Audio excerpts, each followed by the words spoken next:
Hello, আমি Ayan Banerjee. Microsoft Excel sheet টিউটোরিয়ালে আপনাদের স্বাগতম জানাচ্ছি। আজকে এটা আমার হচ্ছে এক্সেলের ফার্স্ট টিউটোরিয়াল। মোটামুটি আমি এখানে বেসিক থেকে ইন্টারমিডিয়েট অবধি আপনাদের দেখাবো। ইভেন সবগুলো টিউটোরিয়াল কমপ্লিট করার পর আমরা একটা প্রজেক্ট করার চেষ্টা করব। সাপোজ এটা একটা রেজাল্ট শিট বানিয়ে দেখাবো। আহ, এখন আপনাদের আমি এক্সেল শিটে উইন্ডো সম্পর্কে ধারণা দিব এবং ওয়ার্কশিটের যে বেসিক যে অপশনগুলো আছে সবকিছু সম্পর্কে ধারণা দেবো। এখানে আপনারা দেখতে পাচ্ছেন টাইটেল বার। এই টাইটেলটা হচ্ছে এই শিটের নাম। আর সাপোজ ধরেন আপনি আহ, একটা স্টুডেন্টের কিছু ইনফরমেশন আপনি এখানে ইনসার্ট করবেন। সো এখানে আপনি টাইটেলের নাম দিতে পারেন সাপোজ স্টুডেন্ট ইনফো। এই শিটটার নাম হয়ে গেল স্টুডেন্ট ইনফো। অ্যান্ড দেন এখানে দেখতে পাচ্ছেন কিছু অপশন আছে, এটাকে আমরা বলে থাকি হচ্ছে রিবন। রিবন, এখানে অনেকগুলো অপশন আছে, এগুলো আমি আপনাদের পরবর্তীতে ধীরে ধীরে দেখাবো।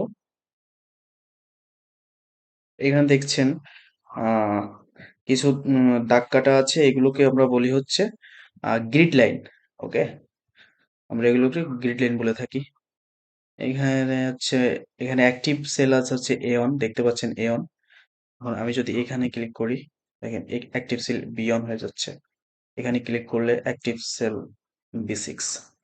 এখানে একটা এই এক একটাকে বলে হচ্ছে সেল। আর এদিকে হচ্ছে এগুলোকে বলা হচ্ছে রো, আর এটা হচ্ছে কলাম। আর এখানে দেখতে পাচ্ছেন শিট। বাই ডিফল্ট এখানে শিট আছে একটা। আর যে শিটে আমি যে কাজ করছি এটাকে বলা হচ্ছে আপনার ওয়ার্ক ফিল্ড। আপনি চাইলে এখানে আরো শিট অ্যাড করতে পারেন। এই যে যে এখানে প্লাস চিহ্ন দেখতে পাচ্ছেন, এখানে ক্লিক করলে আপনার শিট অ্যাড হয়ে যাবে। শিট 1, শিট 2, আরো ইচ্ছা করলে যত খুশি তত অ্যাড করতে পারবেন। Sheet 3, sheet 4, sheet 5, sheet 1, sheet 2, sheet 3, sheet 4, sheet 5। এখন আপনি যাচ্ছেন যে শিট 5 ডিলিট করবেন। এখানে ডিরেক্টলি আপনি রাইট বাটন ক্লিক করবেন মাউসের করে, এখানে ডিলিটে চাপ দেবেন, শিট 5 ডিলিট হয়ে যাবে। শিট 4 ডিলিট করতে চাচ্ছেন, সে রাইট বাটন ক্লিক করবেন, ডিলিট ক্লিক করবেন, ওকে ক্লিক করবেন।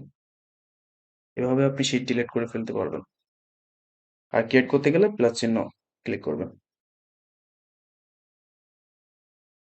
আশা করি অনেক কিছু বুঝতে পেরেছেন। আর এখানে হচ্ছে আচ্ছা, আসি এই টিউটোরিয়ালটা আমার এই অবধি। ভালো থাকবেন।